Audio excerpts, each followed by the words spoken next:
আসসালামু আলাইকুম। Welcome to Labiba's cooking world. Caption দেখে হয়তো বুঝতে পারছেন আজ কি পিঠা তৈরি করছি। দুধ পুলি পিঠা কিন্তু আমার অনেক পছন্দের একটা পিঠা। এক এক অঞ্চলে হয়তো এক এক নামে ডাকে, আমাদের এলাকায় এটাকে দুধ পুলিই বলে। তো প্রথমেই পিঠার ভেতরের পুরটা তৈরি করে নিচ্ছি।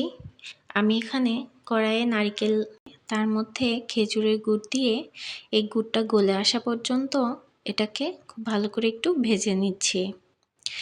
এটা পুরটা রেডি হয়ে গেলে এটাকে নামিয়ে ঠান্ডা করে নিতে হবে। চাইলে এই পুরটা খেজুরের গুড় না দিয়ে চিনি দিয়েও করা যেতে পারে। আমি এখানে গুড় দিয়ে করছি। গুড়ের একটা সুন্দর মিষ্টি গন্ধ আছে, যেটা আমার খুব পছন্দ, আর গুড়ের পিঠা খেতেই বেশি ভালো লাগে।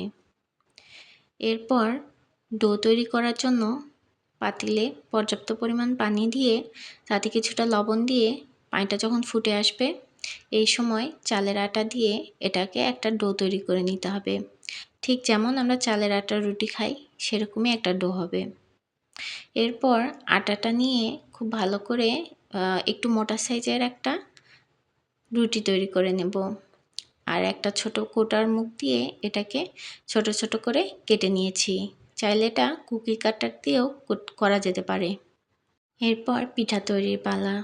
ভিডিওতে একটু ভালো করে দেখলে বুঝতে পারবেন আমি পিঠাগুলো ঠিক কীভাবে তৈরি করে নিচ্ছি। প্রথমে এই ছোট ছোট রুটিগুলো হাতের সাহায্যে একটু গোল করে নিয়ে তার মধ্যে আগে থেকে তৈরি করে রাখা নারকেলের পুরটা দিয়ে মুখটা খুব ভালোভাবে লক করে দিচ্ছি। এখানে আমি হাতের সাহায্যে একটু ডিজাইন করে নিয়েছি। আপনারা চাইলে ডিজাইনটা না করলেও চলবে, শুধু মুখটা ভালো করে জোড়াল যেন লাগে সেদিকটা খেয়াল রাখতে হবে। একইভাবে আমি সবগুলো পিঠা তৈরি করে নিচ্ছি।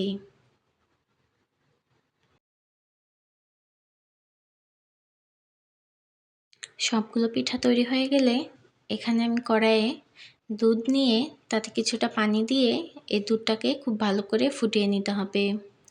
আর এর মধ্যে আমি কিছুটা মশলা অ্যাড করছি।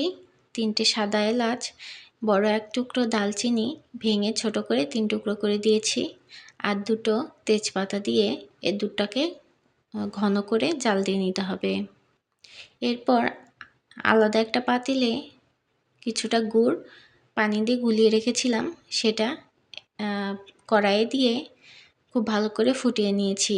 তারপর এর মধ্যে আগে থেকে তৈরি করে রাখা পিঠাগুলো দিয়ে খুব ভালোভাবে এটাকে ফুটিয়ে নিতে হবে। তবে খেয়াল রাখতে হবে পিঠাগুলো যেন ভেঙে না যায়। আলতো হাতে একটু নেড়ে দিতে হবে আর এটাকে খুব ভালোভাবে জাল হতে দিতে হবে।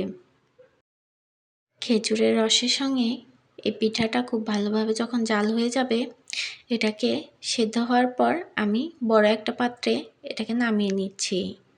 এরপর আগে থেকে জাল করে রাখা দুধ দিয়ে এই পিঠার মধ্যে সব কিছু একসঙ্গে মিক্স করে নিচ্ছি। দুধটা অবশ্যই ঠান্ডা করে এই পিঠার মধ্যে দিতে হবে, নয়তো গুড়ের সঙ্গে দুধ মিক্সড হলে এই দুধটা ফেটে যেতে পারে। তাই দুধটা ঠান্ডা অবস্থায় আমি পিঠার মধ্যে দিয়ে দিয়েছি। ব্যাস ঠান্ডা হয়ে গেলে পরিবেশন করব আমাদের মজাদার দুধ পুলি পিঠা।